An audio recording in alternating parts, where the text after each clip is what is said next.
Apakah boleh menggulung celana saat sholat supaya tidak isbal? Boleh. Tapi akan lebih baik kalau Anda bikin saja langsung daripada banyak digulung gitu kan.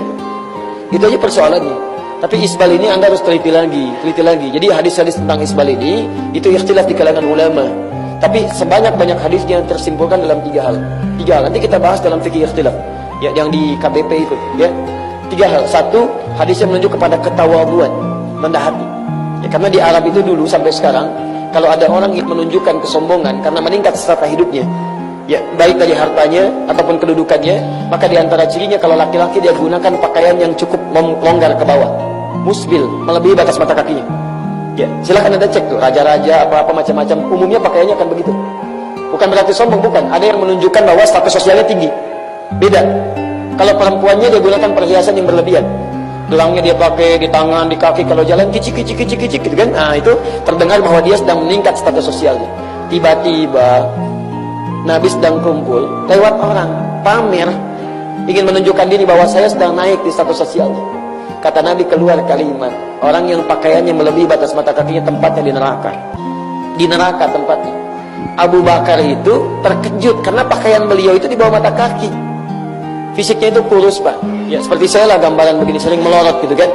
Sering di bawah begitu. Nabi sebelumnya nggak pernah bicara begitu. Gara-gara kasus orang ini lewat, Nabi keluar kalimat begitu. Abu Bakar klarifikasi, ya Rasulullah, bagaimana saya ini? Saya sering melorot pergi di bawah mata kaki, bagaimana? Kata Nabi, kamu tidak. Di sampingnya ada Ibnu Umar, masih kecil, belum paham kalimat ini. Apakah ini bahasa kiasan, majasi, atau bahasa langsung hakikatnya? Kata Nabi, ya Ibnu Umar, hei Ibnu Umar, jangan sombong seperti orang memanjangkan pakaian di bawah mata kaki, seperti orang tadi lewat dengan sombongnya. Orang yang sombong seperti itu khaila, karena sombong, famaq'aduhu fin nar, bimana maka tempatnya di neraka. Maka ditafsirkan oleh kalangan ulama yang pertama, yang dimaksudkan isbal di sini adalah hadis untuk menjaga diri supaya tetap tampil tawadhu. Jadi kalau antum misalnya celananya tidak isbal, sombong juga, neraka juga tempatnya. Sama saja. Kadang-kadang kan yang repot, celananya nggak isbal, mulutnya isbal. Begitu lewat, lihat tuh, gulung, kayak nggak ada gunting aja di rumahnya. Tuh antum tuh, neraka juga tuh. Hati-hati. Ya. Yang kedua, isbal itu menunjuk juga pada kehati-hatian dalam ibadah. Hati-hatian. Dulu pernah terjadi seorang sahabat sholat, kata Nabi, innallaha la yaqbalu sholata musbilin. Allah nggak terima sholat orang yang celananya kepanjangan. Faliyatawadda, maka wudu lagi, dia wudu lagi, balik lagi, sampaikan lagi, sampai 3 kali. Setelah 3 kali dia sholat, Nabi tidak menegur lagi. Perhatikan, ini sering hadis ini digunakan oleh sebagian orang untuk menunjuk dalil. Tuh kan, sholatnya aja nggak diterima. Tapi orang ini tidak mendalami mana hadisnya. Salah kesimpulannya. Salah. Saya pernah diberhentikan di Bekasi. Setelah sholat subuh, imami ceramah, mau masuk ke mobil, dipotong di tengah jalan oleh 2 orang.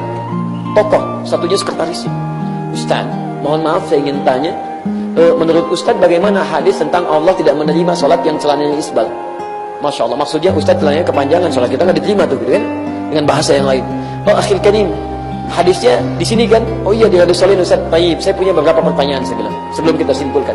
1, bukankah Nabi di hadis itu menyuruh untuk wudu lagi orang itu? Iya Ustaz. Baca hadisnya? Iya Ustaz. Pertanyaan saya, kalau yang salah celananya kenapa disuruh wudu? Harusnya ganti celana. Kalau yang salah celananya harusnya ganti pakaian, bukan disuruh wudu. Diam. Baik, pertanyaan kedua. Kalau yang keliru celananya, bukankah dia wudu sampai 3 kali dan yang ketiga dia sholat tidak ditegur lagi oleh Nabi? Iya. Bukankah mengenakan pakaian yang sama? Iya. Pertanyaan saya, kalau yang salah pakaiannya, kenapa saat yang ketiga Nabi tidak menegur lagi? Mendiamkan, membenarkan sholat dengan pakaian yang sama. Diam. Saya bilang, akhi, disinilah pentingnya belajar hadis dengan mendalami ilmu hadis. Lihat asbabul wurudnya. Ternyata ketika dicek di asbabul wurud, dia wudu, dia lihat belum sadar. Pada yang ketiga, dia sadar. Dia lihat ternyata ketika pakaiannya kepanjangan, saat mengusap, membasuh bagian kakinya, ada yang tidak terbasuh dengan sempurna, ketutup oleh bagian pakaian tadi. Dia menduga ini mungkin yang dimaksudkan oleh Nabi. Begitu dia basuh, dia sholat, Nabi tidak menegur lagi. Maka yang kedua ini disimpulkan oleh para ulama, hadis isbal ini adalah kehati-hatian dalam ibadah. Maka antum tolong gunakan pakaian dengan hati-hati supaya tidak mengganggu dalam proses ibadah. Mungkin saat wudhu terbasuh dengan sempurna, tapi saat jalan najis menempel tanpa antum tidak sadari, terbawa tergusur dan sebagainya. Makanya coba bikin yang kira-kira ketika Anda digunakan, baik digunakan tapi juga bisa dijadikan sebagai langkah preventif supaya kotoran-kotoran tidak menempel. Bikin. Saya selalu bikin pakaian tuh, celana misal kalau saya di atas mata kaki sedikit tuh. Tapi ya begini sifatnya, fisiknya. Kadang-kadang yang melorot lagi, kadang melorot lagi. Ya, tapi kadang-kadang ada orang kreatif. Begitu ngelihat, Masya Allah digambar video, ceklik foto, tampilkan. Nih Ustadz nih, Masya Allah. Kadang isbal, kadang tidak, muazanah. Masya Allah. Itu kadang-kadang tuh, kasihan gitu. Kasihan. Hidupnya masih sempat, menurut saya itu sempat-sempatnya ngeliatin video, Masya Allah, untuk cari kesalahan sekian menit kesekian ada salah keluarin.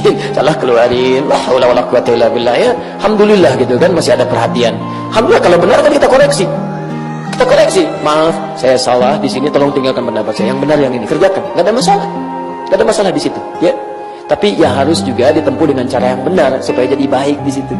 Yang ketiga teman-teman, itu hadis-hadis terkait dengan keindahan dalam berpakaian, kepantasan. Innallaha jamilun yuhibbul jamal. Karena itu di zaman Nabi sekalipun ada yang isbal, ada yang tidak, itu Masya Allah penampilannya itu sesuai dengan asas kepantasan. Jadi jangan sampai Anda, saya ingin menjaga supaya tidak isbal, Masya Allah besok ke kantor pakai dasi, pakai jas, Masya Allah pakai kemeja, begitu celana ngatungnya luar biasa ke atas gitu kan gak enak dipandang juga gitu kan. Dicari yang sebaik-baiknya, sesuainya, terapkan dalam kehidupan yang tiga ini.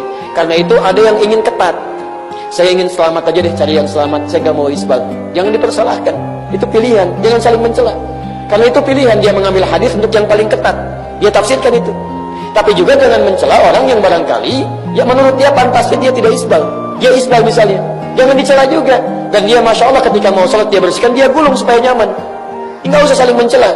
Dan celaan itu justru yang mengantarkan Anda ke dalam neraka. Masya Allah lewat, di tempat antum ada banjir juga? Enggak, kok ngatung? Gitu ya? Nggak usah lain seperti itu, nggak ada kerjaan.